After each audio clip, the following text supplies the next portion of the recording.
Un cuisinier juif a marqué un pain de 500 marks. Il a servi de la soupe de pommes de terre et distribué de la nourriture à d'autres juifs qui n'avaient rien mangé depuis 3 jours. Les Allemands ont découvert le cuisinier juif qui apportait secrètement de l'aide à la foule. Les soldats ont immédiatement frappé sauvagement le cuisinier juif à coups de fouet. Le sang coulait des blessures du cuisinier juif. Les soldats allemands ont également renversé le bac à pain et fait basculer la marmite de soupe à coups de pied. Les autres juifs ne faisaient que se blottir les uns contre les autres, mordillant le pain restant pour se venger des Allemands. Le cuisinier prétendit faussement avoir préparé un repas somptueux. Il a attiré un officier allemand dans la cuisine. Alors que l'officier ouvrait la marmite, le cuisinier saisit un petit couteau et le cacha derrière son dos. Quand l'officier s'approcha pour l'interroger, le cuisinier le poignarda à mort. D'un seul coup rapide, il résolut de tuer tous les officiers allemands du camp. Une rébellion mijotait tranquillement dans l'ombre.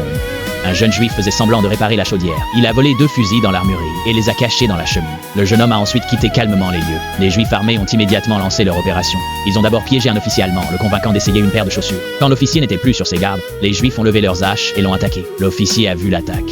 Le groupe lui a rapidement bouché la bouche. Ils ont tué l'officier allemand avec des couteaux pliants. Plus tard, sous prétexte d'essayer un manteau en cuir, les Juifs ont attiré un autre officier allemand dans un magasin. Le groupe l'a encerclé et l'a étranglé à mort. Ils ont détruit les équipements de communication pour empêcher les Allemands d'appeler des renforts.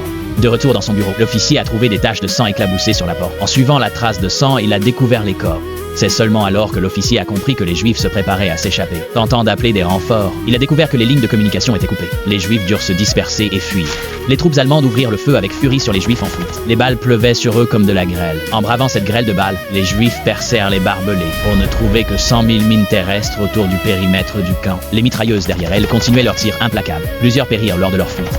Finalement, la moitié des 600 Juifs réussirent à s'échapper vivants.